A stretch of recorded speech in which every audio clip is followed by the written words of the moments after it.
భద్రాచలాన్ని ఆంధ్రాలో కలపాలన్న ప్రతిపాదన వెనుక భారీ కుట్ర ఉందంటున్నారు స్థానికులు. పోలవరం పేరుతో అటవీ ప్రాంతంలోని సహజ వనరుల దోపిడీకి ఆంధ్ర నేతలు ప్రయత్నిస్తున్నారని ఆరోపిస్తున్నారు. గోదావరి నీళ్లతో పాటు ఫారెస్ట్లోని బాక్సైట్, రంగురాళ్లు, బొగ్గు సొంతం చేసుకునేందుకు మాస్టర్ ప్లాన్ వేశారని మండిపడుతున్నారు.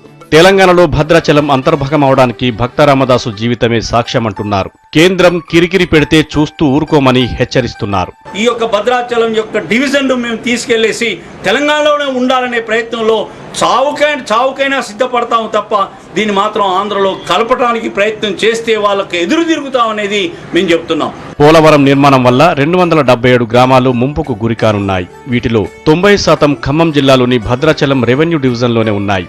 అయితే ముంపు పేరుతో తమ ప్రాంతాన్ని ఆంధ్రాలో కలిపితే సహించేది లేదంటున్నారు భద్రాచలం పట్టణ పరిరక్షణ కమిటీ నేతలు. తెలంగాణ ప్రాంత ప్రజాప్రతినిధులు కూడా భద్రాచలం కోసం ఉద్యమించాలని కోరుతున్నారు. భద్రాచలం ప్రాంతాన్ని తెలంగాణలో ఉంచాలని చెప్పేసి భద్రాచలం వాసిగా భద్రాచలం ప్రజల పట్ల మేము ఒకటి హెచ్చరిస్తున్నాం.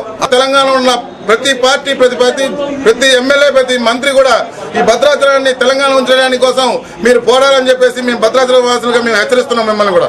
సీమాంధ్ర నేతల కుట్రకు వ్యతిరేకంగా తెలంగాణ నేతలతో కలిసి ఉద్యమానికి సిద్ధమవుతున్నారు భద్రాచలం వాసులు. టీజేఏసీ కూడా పోలవరం నిర్మాణాన్ని వ్యతిరేకిస్తోంది. ప్రాజెక్టును రద్దు చేయాలని మంత్రుల బృందానికి అందించిన నివేదికలో కోరింది.